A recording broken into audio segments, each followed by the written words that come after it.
All right, we're here to talk about the match this past weekend. We will try to avoid too much negative talk about some of the things we saw on the pitch and at the stadium, but we do have to talk about it. Also previewing the upcoming match, a Friday match against Colorado Springs. So that'll be a big one to talk about. Hey, we have a first-time guest on the show that'll be joining us later on. So we have a great show scheduled for you, ready for you. Let's get into this. Welcome to the Podcast of Champions. This is the Orange and Black Soccer Cast.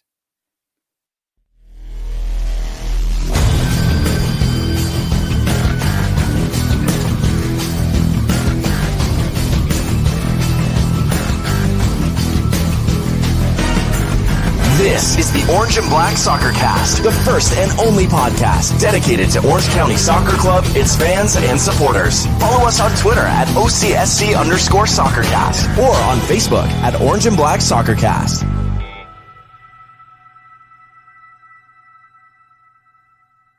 How's it going, Orange County? Welcome to another episode of the Orange and Black Soccer Cast, the first and only podcast dedicated to Orange County Soccer Club, its fans, and supporters. I'm your host, Ray Samora, and I'm here to take you through this journey as we discuss all things Orange County Soccer Club. Let's see who's helping me out this episode. First, the bearded one himself, now probably world famous from his brief appearance on the stream this past weekend, showing a photo to Sparky McNulty. That's Mr. Larry. Larry, how are you doing? I could be better if the referee recognized that. Where'd it go? I had it all ready to be pulled up. If he recognized that this is in fact a handball all day, every day. But you know what? It happens. You move on. You go to the next game, right? That's all we can do. Or you come join us on the show so we can talk about it for a few minutes and then move on. That's what we can do there. We have one other person helping us out today. You're becoming sort of a monthly visit from Mr. Nathan. Nathan, welcome back onto the show. Yes, good to be back. This is one episode that I am really happy to be a part of because we got a lot to discuss on this one. We do have a lot to discuss, and obviously that's what we're here to do, is to discuss stuff. So let's get into all of this. Orange County came into the weekend on a 8? Is it 7 or 8? I can't remember now. I'm forgetful now. 8 match winning streak. And hosting El Paso Locomotive, who have been struggling as of late. Going to this, probably a lot of confidence from not just Orange County players, but the fans as well, that Orange County would, be able to pull off a 9th win. Unfortunately, that did not occur. It ended up being a 0-0 draw defensive battle, although there were a couple opportunities for Orange County. We're just watching the highlights right now. A shagged kick from Ryan Dogman that was probably a really good opportunity. And then also a couple of no calls from the ref in the box that would have led to Orange County penalties. Before we get into the whole talk about the penalties, what occurred and all that, let's just talk about the match in general. Although a 0-0 draw, and, think back like 4 months ago, we would have probably been excited with a result like that. But the way the team's been playing, we're a little disappointed. We're hoping for a full 3 points, but it's still a positive result, right, Larry? Absolutely. Yeah. I mean, anytime you can run a streak out against your opponent where you have now gone to 9 games, talking about 9 weeks, 2 months and 1 week without a loss, without putting an L in the column and picking up points in 9 straight games. You know what? You got to take the little things, whereas you might expect 3 on a game like this. You got to go ahead and take the 1 and just say, hey, okay, you know what? Fine, we'll take the 1. San Antonio, they ended up tying this week as well, so they didn't pull away from us at all in the standings. You can always find positives even in a game where you get a little bit hard done by things. And, if I'm not mistaken, watching it on the stream, it looked like there was actually a decent crowd at this match. I think the club announced 5,500 was the official attendance. What would you say, Larry? Was it a pretty packed house there at the Championship Soccer Stadium? Yeah, I mean, most of the seats were full up. There was a lot of people standing back behind the the goal in the I don't know what it's called, Gnarly's playground area over there. Fan zone. A lot of people standing back behind there during both the first and second half and not in the seats. I would say if it wasn't a true full sellout, it was awfully close. Nathan, your thoughts on this match and the performance from Orange County? Are you satisfied? Are you happy? Are you a little disappointed on what the team put out? Again, we're not talking about the performance or, criticizing anything from the ref at this point. This is just strictly Orange County and their performance in this match. What's your thoughts? I am satisfied with the match, honestly, because if I'm not mistaken, the defense gave up no shots on goal to El Paso. In my opinion, that's probably the best stat of the night, because it shows that we can be good on both ends of the field. We know that we can score goals. It didn't happen tonight, but now our defense is really coming into form. And yeah, so I'm satisfied with the game. Should have won, but honestly, I'd rather have our one-off game be now and not playoff time.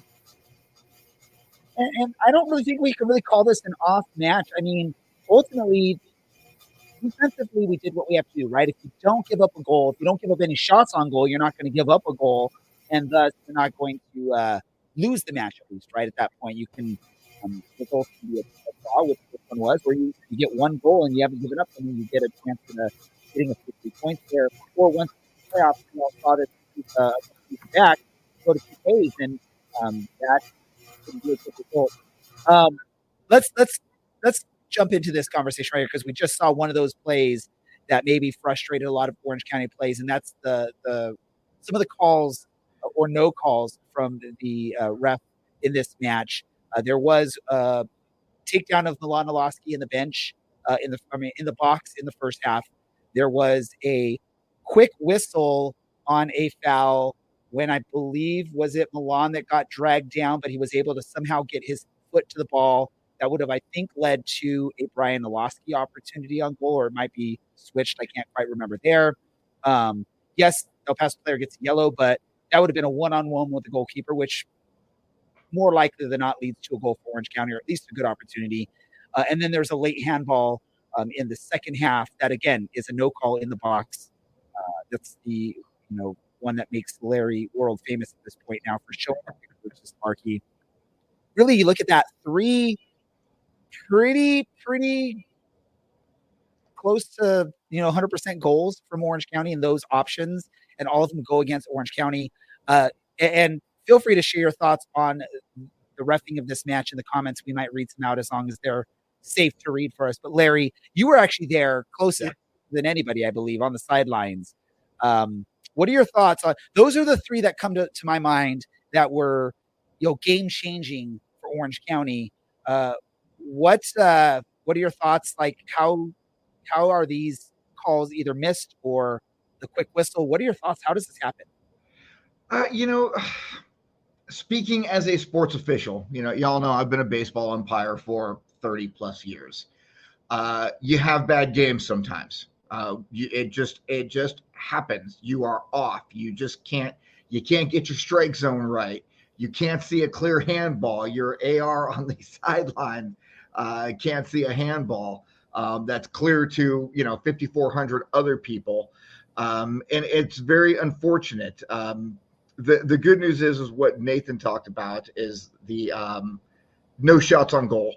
I think we need to really bring that up as well. I mean, do you folks out there realize that since we lost to Colorado 4-0, take that game away, since June 17th, Orange County Soccer Club has only given up 7 goals in 3 months.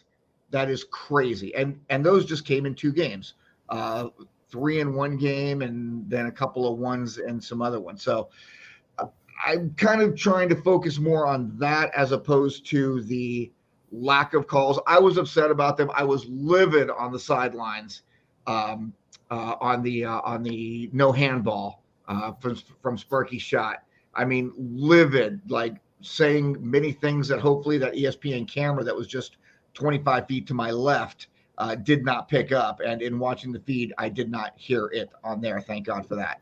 Yeah, it was it was rough, but again, it happens.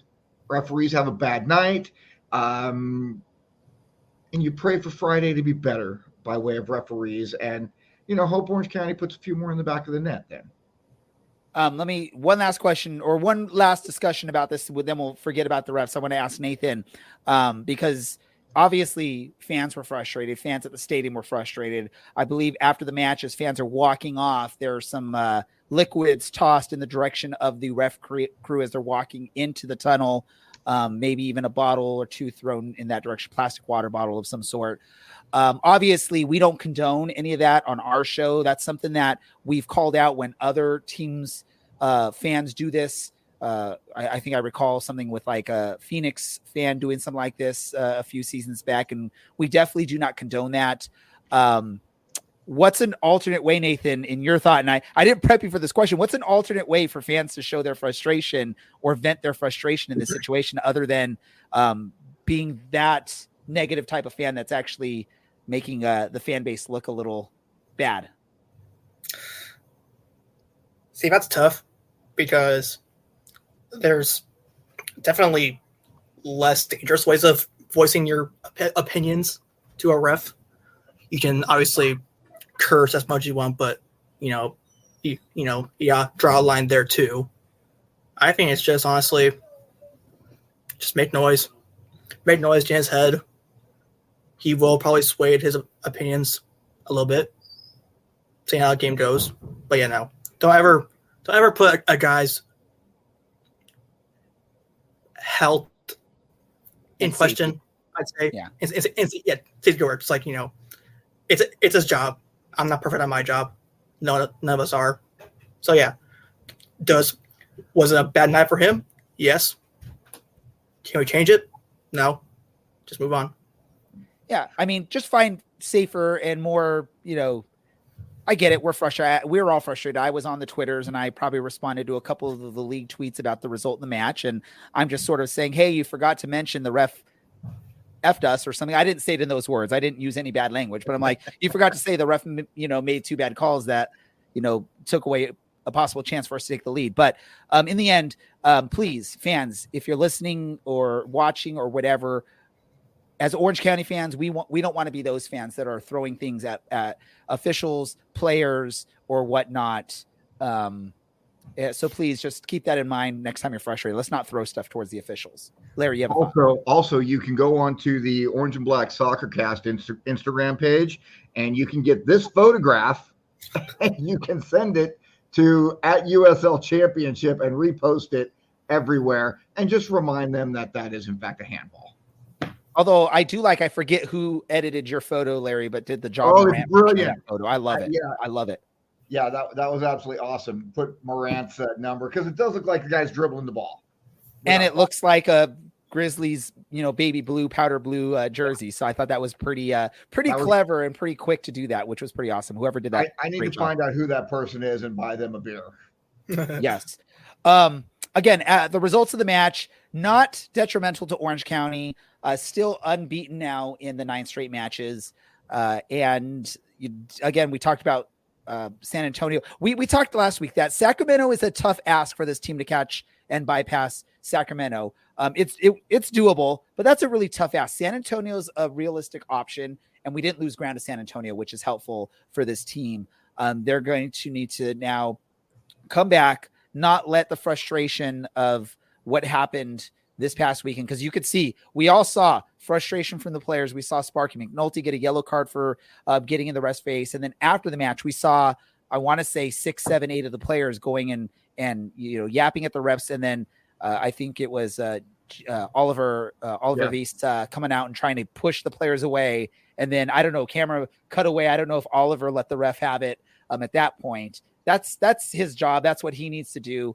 But they need to come back focused against a Colorado Springs team, who's another team that's battling for position in the playoffs and battling for a spot. Before we get into that match, though, any other additional thoughts we have? I know we talked about the clean sheet from a young goalkeeper, Juan Santana. Now 2 starts between the post, 2 clean sheets. What a great start to his career. We're scheduled to have him on the show in a little bit, so hopefully we can ask him how that experience has been for him. Any other bright spots from this match that you all saw? I will say that in regards to your question about whether Oliver gave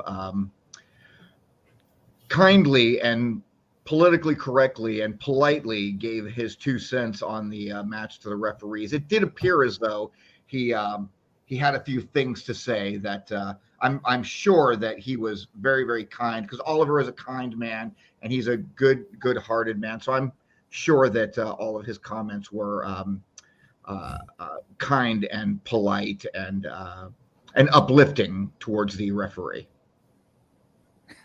I'm trying to figure out if you're being sarcastic there or not, Larry. You're such a serious face when you're discussing that.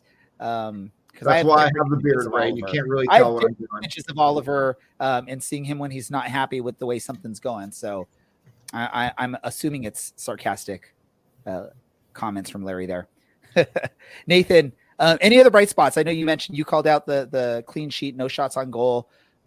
Any other things that you liked that you saw from Orange County in this match? We did actually. This is not I'm saying, but we did sub off Milan and lost to kind of early in that game. Could be a break, could be just her fan. And actually, we saw Langford, who is a forward by trade. He did play up top, so we've kind of even used that as like our Swiss knife. He's playing in the back line in the mid. We found some as a forward, and we did generate some chances, not a lot, but yeah. So especially when we're kind of taking a blow with our like forward depth with Ocean Dina gone, Jameson's on duty with the USA team. So yeah, it's just one thing that I noticed there. Yeah, it was interesting because there was also, I believe Kyle Scott was subbed out pretty early in the match or early in that second half. But I guess that's one of the things you could do when you have a pretty deep roster, especially in that midfield and attacking section of the team. I will say Kevin is looking like he's fitting in more and more with this team. We saw against Vegas, he was used in more of that attacking role here against El Paso, used in that role. Yeah,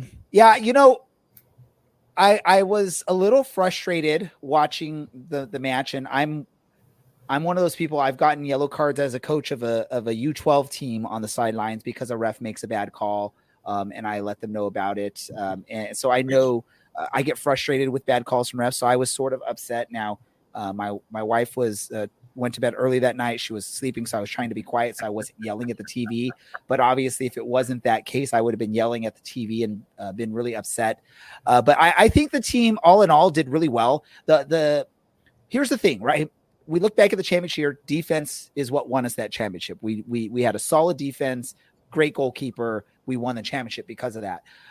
This team is playing really great defense right now, and they're continuing to improve as a defensive unit. And that's a tough thing to say when they haven't been giving up goals to begin with, but they are still improving. I probably am speaking for many Orange County fans where early in the season we were nervous on defense, and now I think many of us now go into these matches and we're confident that the defense isn't going to let us down.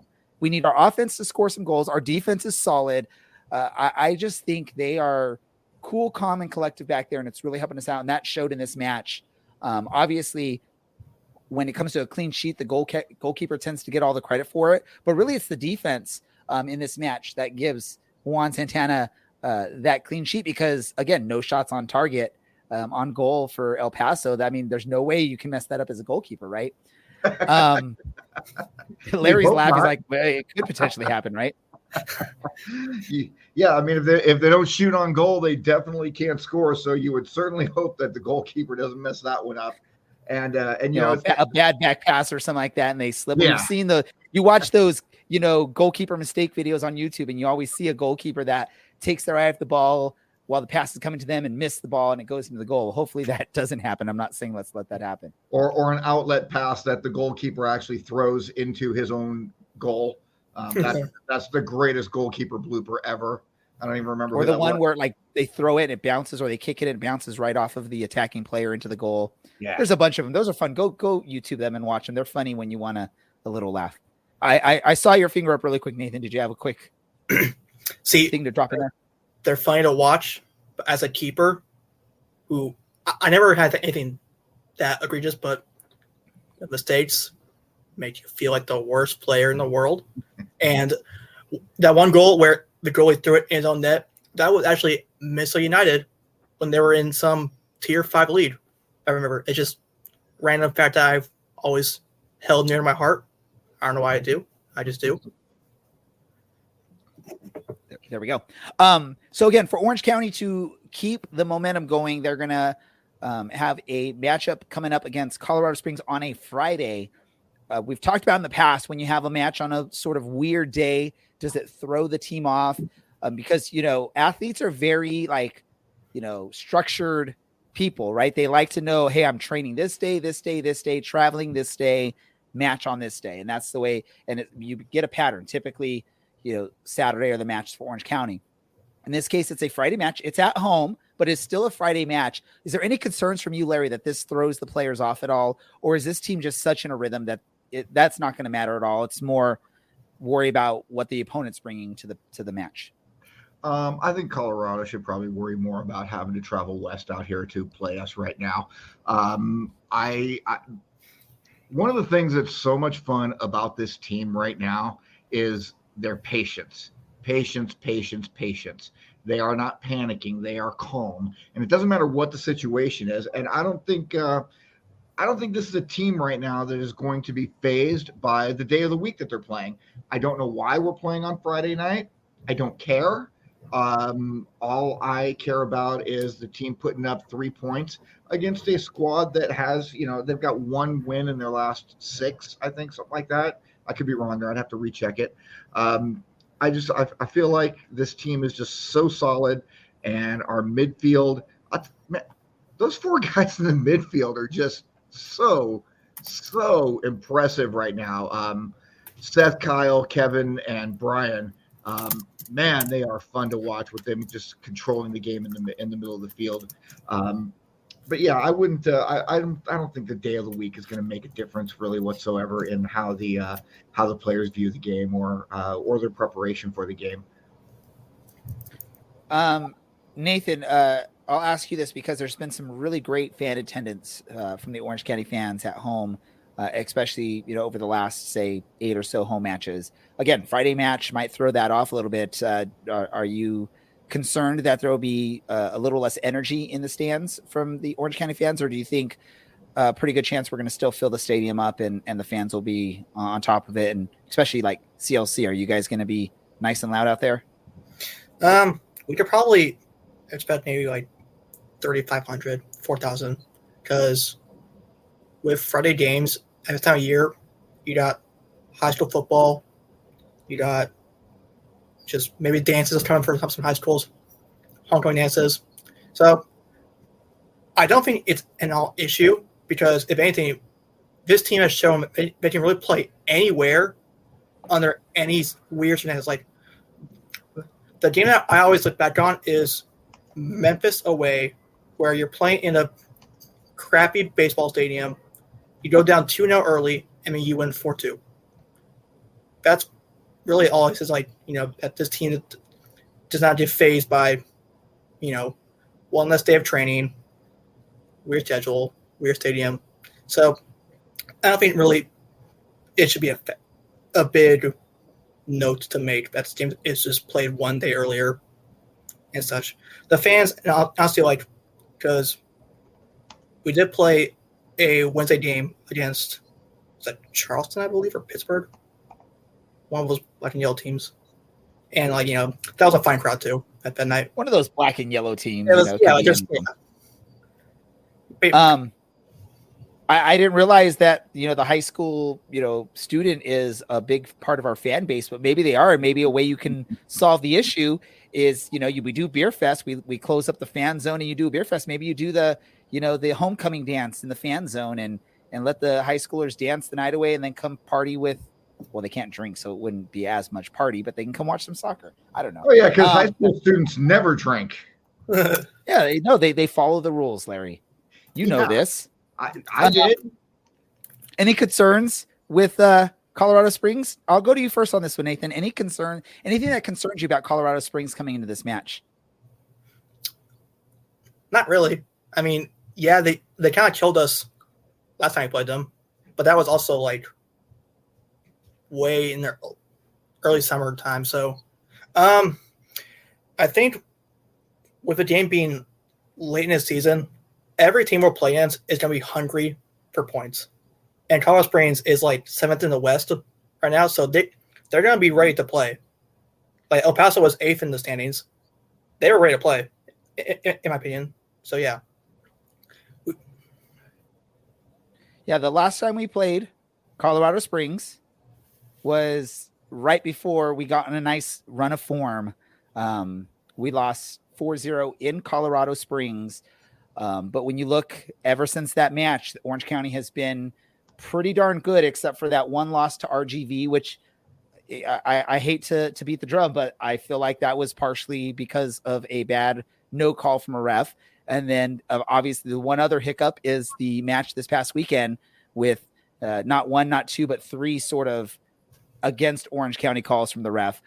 So Orange County's been on phenomenal run of form ever since we got destroyed by Colorado Springs. I think at that time that the team was still trying to figure out how, Morton Carlson's going to work the team, what the rotations are going to be, how the players are going to fit in, what the style of play is going to be. And we've seen a great style of play from this team since then.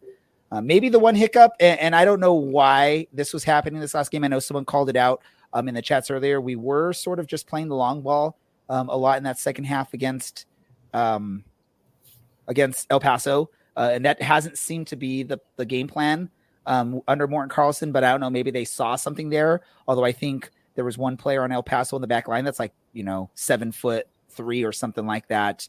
So that's a difficult style of play against a team like that. But again, great run of form from this team. And I'm looking forward to this Colorado Springs matchup. Larry, any last thoughts on this matchup before we move on?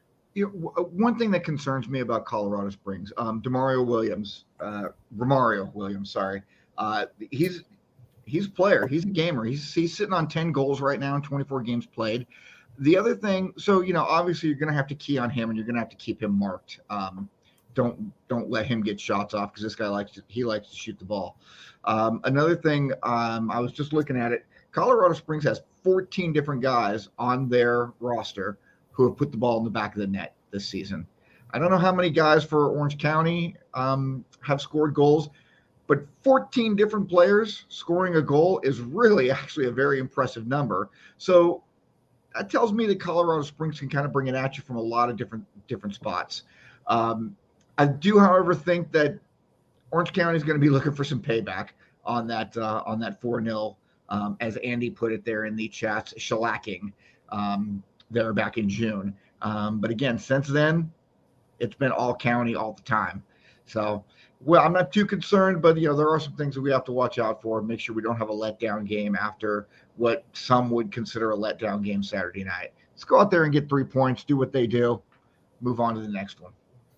And we don't have our our prediction standings right now because Brad was busy. So apologize if anyone was wanting to see where they stand to that. But let's do quick score predictions for this match against Colorado Springs. I'll go to you first, Nathan. I think their defense is a little bit lackluster. So I will say 3-1 victory. And who's the first goal scorer for Orange County? Yeah, thinking about it. Let's go Amon. He seems to do well against these middle tier. Thomas Amon? Yeah, Thomas Amon seems to do well against these middle of the pack Western Conference teams. Larry, what's your score prediction? We already know my score prediction. 2-0 Colorado Springs. I'm sticking with it. Until we undefeated on that run. Undefeated. I can't go off of that. Again, the one time I did it, the RGV game, we lost. Ever since the Colorado Springs game, every game since then, I have predicted a 2-0 loss for Orange County. The one time I didn't, RGV, we actually did lose, so I am sticking to the game plan.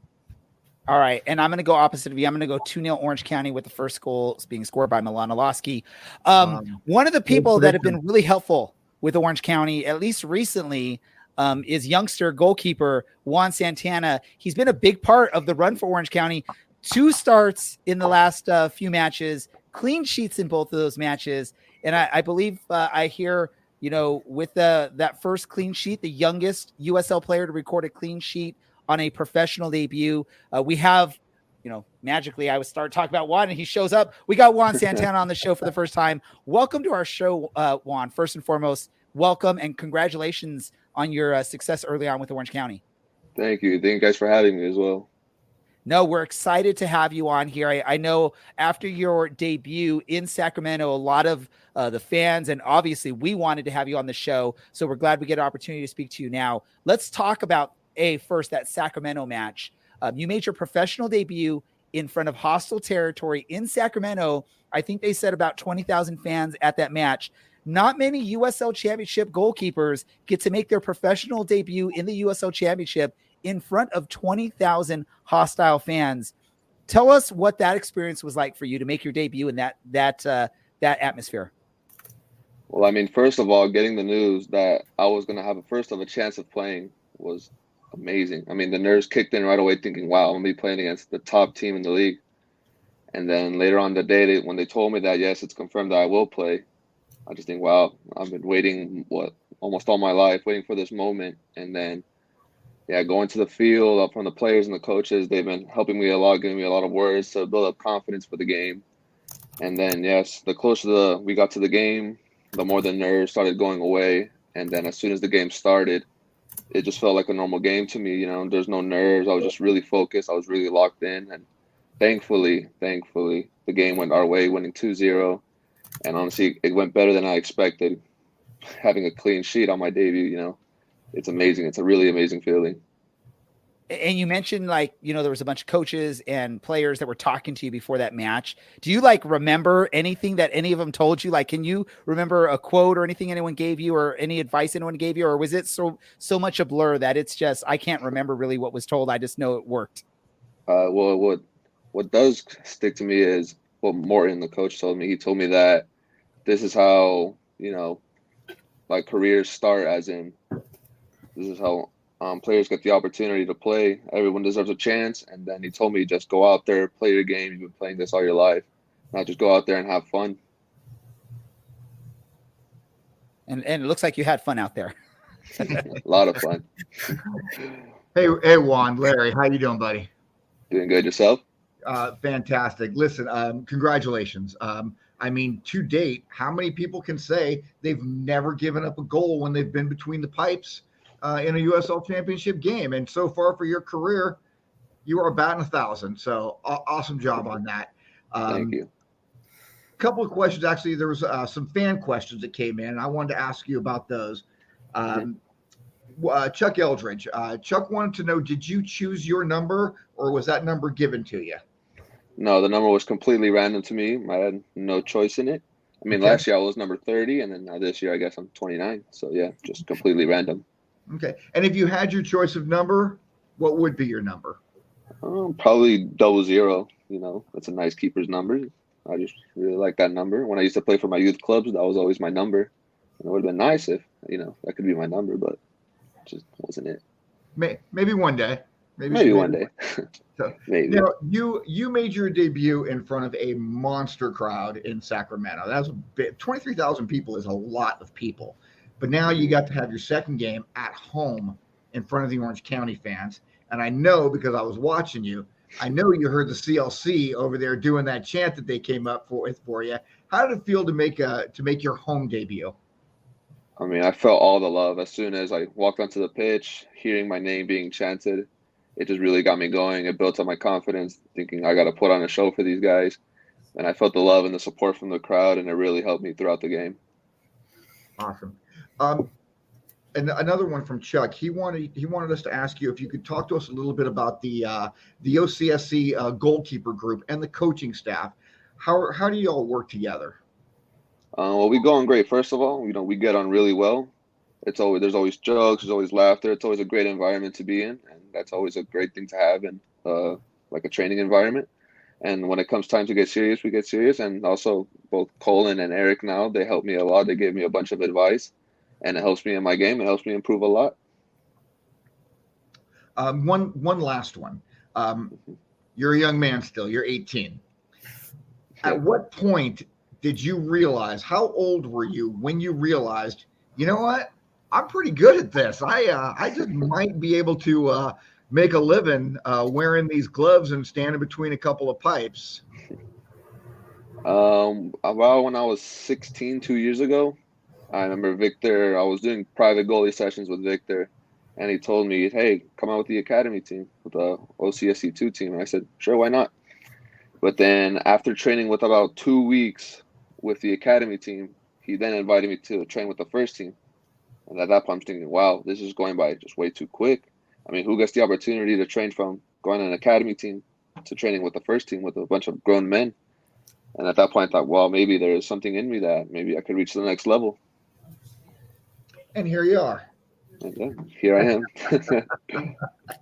That's awesome. That's all I've got. I'm going to turn you over to Nathan and let Nathan throw a couple questions at you. And again, congratulations so far. Making your professional debut. Keep doing what you're doing, and you're going to go a long way. Thank you. Hey, Juan, it's Nathan. I just got 2 questions for you. My first one being, this year's OC team is a mix of both youth players and some USL veterans. Which player on the squad has really been the most helpful to you in your development in Indiana Justice, like professional soccer lifestyles? It would probably have to be Colin, honestly. He's helped me a lot. Every training, he's always giving me advice, telling me what's wrong, what's right, what he prefers, what's not right. And then I just put that into my training, and it helps me improve my game a lot. It helps me a lot. Sounds good. And then another one I got is as someone who does go to the OC2 games and who has seen you play there too, what's the biggest difference between playing for that team and, of course, playing for the main team, I'd say? I think it just has to be probably the speed of play, and obviously getting stuck in with challenges. Obviously one's grown men, and then they're not afraid to get stuck into challenges, and then obviously the level's different, just way better, honestly. Yeah. And then my last one, if you're gonna, get a start in net, who's your go-to artist to listen to before a game? Your pre-game music. I always listen to Mexican music. It helps me going. Eslabon Armando. He's like the main guy that I listen to a lot. It just helps me going. It helps me concentrate, get my mind off of things, and gets me locked in. Love it. Sounds good. I think we got a few more questions from others. Yeah, I just want to ask you, because I'm a youth soccer coach, and I tend to focus more on working with my goalkeepers. What's like a message you would have to any youth goalkeeper that is aspiring to get better as a goalkeeper? Like, what's your number one piece of advice to them? Because that's a really tough position to play as a youth player. You sort of get a lot of the pressure put on you. When you give up a goal, your teammates sort of blame you for that, although we all know it's not the goalie that is the reason for that. It's probably the players on the field. But what's your number one piece of advice for other youth goalkeepers to keep going and get stronger? Probably just never giving up. I mean, just a few years ago, if you would have told me I would be in this position, I just wouldn't believe you. Like, anything could happen. Like, earlier this year, I wasn't on contract, and I was also thinking of maybe trying a different route, or maybe not. But I just thought, you know what, I'm gonna keep going at it. 100% here with Orange County, and it's helped me a lot. I got a debut out of it. I got another match out of it. So yeah, it's probably just never give up, keep chasing and keep going, because anything could happen at any time. And let me just ask you this for a little bit of fun here. There's been a lot of great soccer players that you've probably watched either live on TV, from a kid to 18 now, watching these players. What are your top 3 or 4 players that you've seen? Whether it could be any position, it doesn't have to be goalkeepers, but what are your top 3 or 4 favorite players that you've ever watched? I mean, my top favorite player that I probably watched early on, as early as I can remember, is Ter Stegen. He's been big inspiration. I used to watch his games with Barcelona, watching him make these big saves, really thinks wow, I want to make saves like that one day. it just, he really like inspired me to become like the keeper I am today, and he helps me a lot as well. I still watch his games as of now. And another Pickford I also look up to is Jordan Pickford. He's a great guy. I always watch his training videos. I learn a lot from it as well. And I try to play like him as well, but also I have my own style. But I learn a lot from him. And one more player, probably the greatest of all time, Cristiano Ronaldo. He's a great, probably the greatest striker of all time in my opinion. If you weren't playing goalkeeper, what position would you be playing? Probably center back, because that's where I started as before I became a keeper. Yeah, I remember really early on, I started as a center back, but then my coach decided to put me in the goal because we didn't have a keeper, and then here I am now, just playing keeper. So yeah, I would be a center back, 100%. Hey, Juan, in regards to Cristiano Ronaldo, he's standing on the spot. He's got the PK. You're between the pipes. Do you stop his shot? Probably not. Probably not. Maybe not. I think Larry thinks he could stop Cristiano Ronaldo's shot, but let's be realistic here.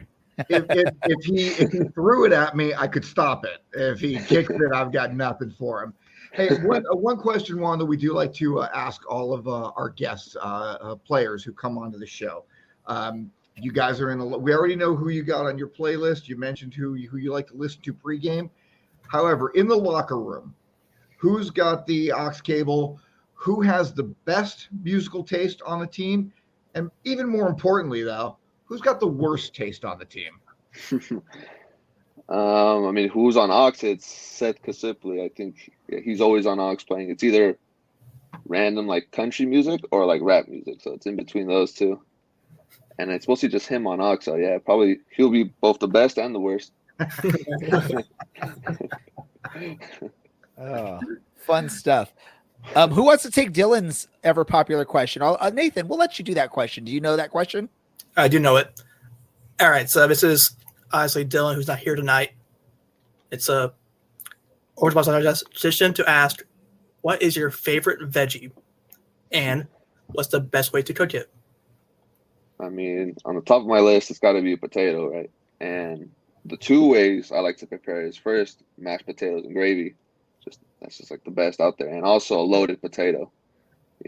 Opening up, putting a bunch of meats, cheese, like sour cream on it. It's just amazing. It's like the best way I could think of preparing it, especially the way my mom makes it. Sometimes it's just really good.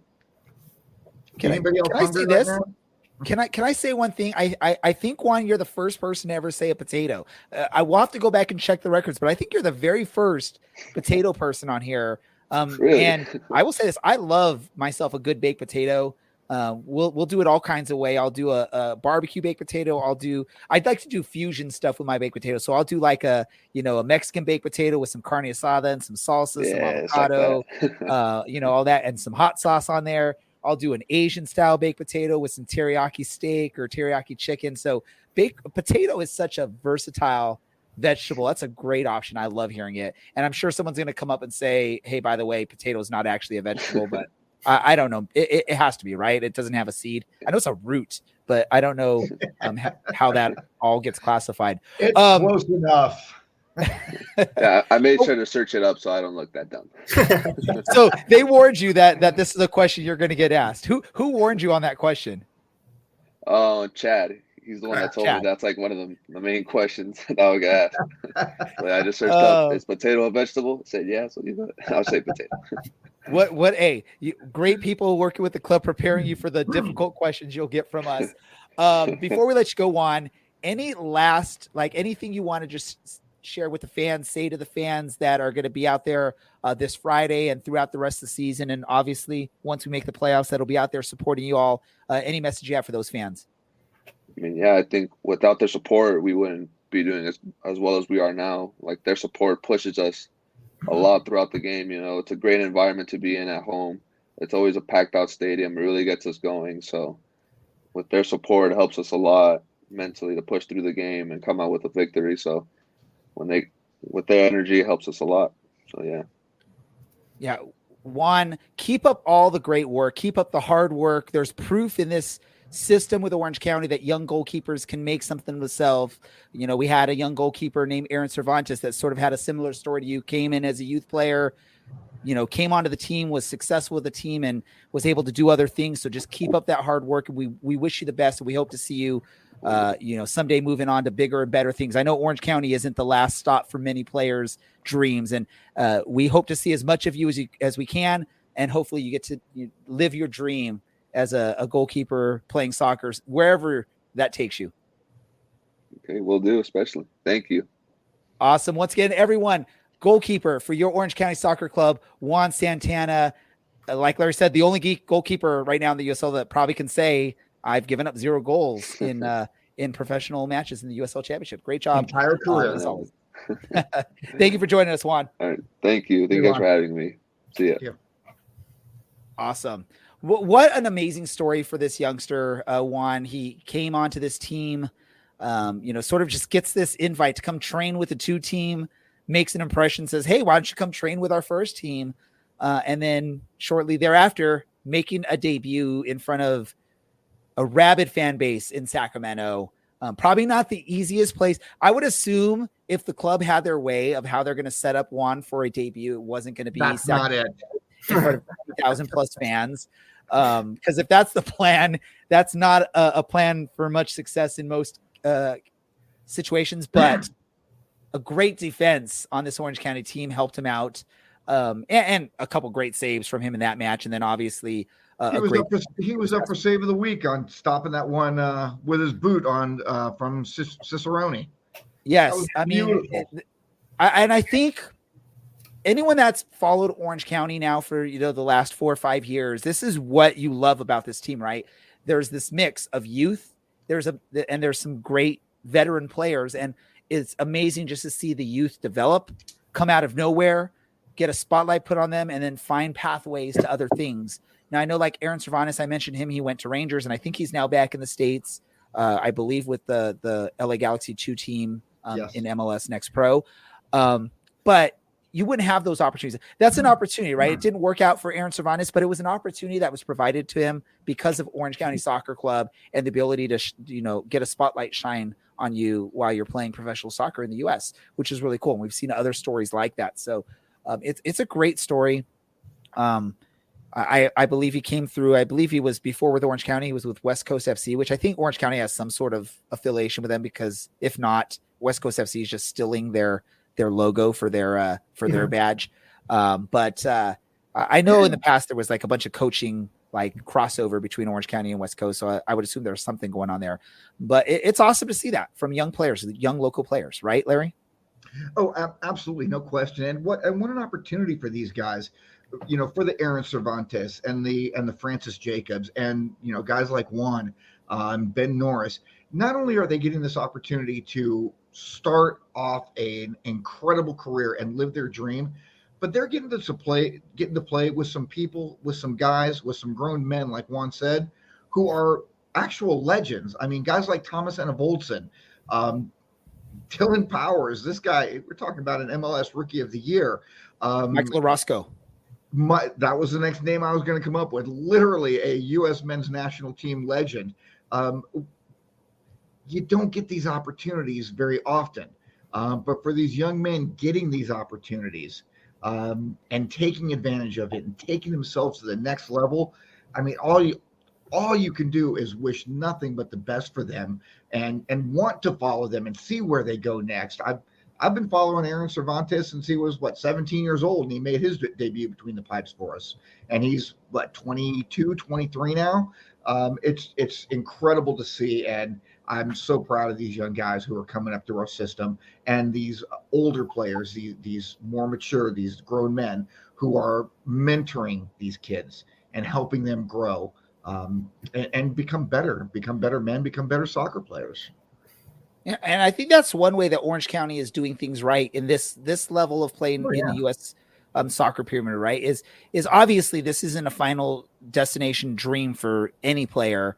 Obviously, there's players that realize later on in their career, maybe this is the level for them, and this is a great, hey, why not? If I have to play at this level, let me play in a beautiful part of the country where you don't have to deal with crazy weather and stuff like that. in the meantime, or part of that also, I get to help mentor the next generation of players, and be part of that experience, which is really cool. Is Nathan, for you, is that something that you love about this team, that you get to, and obviously another thing is, hey, if one of these players someday makes it big, you could say, hey, we used to watch them at the 5,000 seat stadium in Irvine, and we got to actually like interact with these players and high five them and say, and talk to them. Isn't that an awesome experience for you, Nathan? I mean, it's a badge of honor that we're able to do this with, like, in the American soccer landscape. I don't know many other teams that are able to, year after year, ship out talent to Europe, do all this stuff. If anything, like, if we're able to do this and stay competitive in the league we play in, then that's all I can ask for. That's way more than any other team can say in the league or in just US soccer in general. Yeah, definitely. It's an awesome experience. And I think it's a great experience too for the youth players in and around Orange County, as they see this, there's opportunities for them to stay local and still get an opportunity to be professional, right? That's where we see like a Juan Santana. We see players like Aaron Cervantes. They're local kids that got to play on a local team while still being kids. Francis Jacobs was another one. He was part of this Orange County team, local kid, being able to be, try their shot at professional soccer while not having to move thousands of miles away from family and friends like that, which is really, really a big thing. And I know I believe this was even sort of the message when James Keston bought the team, is he wanted to provide a professional pathway for youth players in Orange County, which is awesome to see that it's working that way, which is really, really cool. And there's nobody in USL Championship who's doing it like Orange County does, and who's doing it as well as Orange County does. And I think it's the right way to do things at this league, right? You see other teams that do gimmicks. You see other teams that try and just throw money. This is a sustainable way to do it, right? Because what's your revenue, your big revenue source for lower division soccer? You're not making a lot from ticket sales. You're making money from finding the diamond in the rough, developing them and selling them on. And now you have some money to do other things with, grow things with, find other young players. And because Orange County is continuously doing this, I think that's why you see a lot of youth players from outside of Southern California saying, hey, I want to go there. I want to join that team because that team is providing opportunities. I think Correde Oshadina came from the FC Barcelona Academy in Arizona. I'm sure he saw what Orange County was doing and saw, hey, I want to go there because that's where I'll get an opportunity to continue my development, move on to other things and get an opportunity to play professionally while I'm trying to develop that. Kobe Henry, another one, came from Florida. I believe Bryce Jamison was also from Barcelona, and so was, I think, Ben Norris, Barcelona, in Arizona. So I think it's a perfect way to do things at this level, and other teams should be trying to copy this. I know we've seen some other teams sign, partnerships with other European clubs, but I agree with you all that Orange County seems to be doing the best job of this, and it's a great thing to have. Yeah, I mean, don't get me wrong. It would be great if we could develop a Milan Alowski and sign him to a 15-year contract. It would be fantastic, but that's not the model of this league or this team, and that's perfectly okay. I don't know about anybody else out there, but one of the funnest things, at least for me personally, is getting to know these new guys each year. I mean, we've got Seth, Brent, Brian, who have been with the team for 3 and 4 years, I think. And outside of that, it's all just changeover. And I mean, you love some of these guys, and you love all of them, and you want to see them be back with the team again. But at the same time, you also want to see them maybe move on to something bigger and better. We got some players this year who, boy, I would love to see them be back next year. There's 3 or 4 in particular that, oh man, boy, that would be so much fun to see them for a second year. But the reality is they're probably going to be gone and they will be missed. But the front office, they're going to go out and they're going to find replacements. They're going to keep this team competitive year in and year out. Well, and the cool thing with the way things are set up, right, is they're finding youth players and able to make some money off of the sales of youth players. It gives you an opportunity, and you're growing the product, so you're seeing more sellouts. It's giving you a little bit more cash, influx that you can now go and maybe keep a player a year or two longer than you would have been able to in the past, which may be why we're seeing a Milan Olaski, hang around for another year or two after. I think most fans thought after last year, Milan's gone, and he's back for this season. And it might be because you have that influx of cash from player sales from some of these really good young players. You can now keep players a little bit longer than maybe what Orange County was able to do in the past. Right. So that's where this whole, sort of system is working out really well for Orange County, and hopefully it continues to be successful for them, and they continue to be able to provide a great product for the fans, because I know all of the fans, and especially those fans that CLC or the season ticket holders, deserve to see a really great product out there, because I know you all are very, very committed to this team, and you all pour your heart and soul every Saturday or whenever the matches are into this team, and I feel good for everyone that gets to see a great product out there. And this is an awesome season. We see that. Let's get into our random thoughts really quick. So we can try and wrap this up and stay under the hour mark. I'll go to you first, Nathan, since I haven't heard your voice for a little bit here. Do you have a random thought for everybody? Typically when I'm on the show, my random thought is always based on stats and numbers that people love to hear. So first one, the all-time series versus Colorado Springs, pretty even, I'd say. However, the Switchbacks have never been OC since 2017. Even last year when we were not good, it was a 3-3 draw. That's my random thought. So we should continue that trend on Friday. There we go. Larry, your random thought.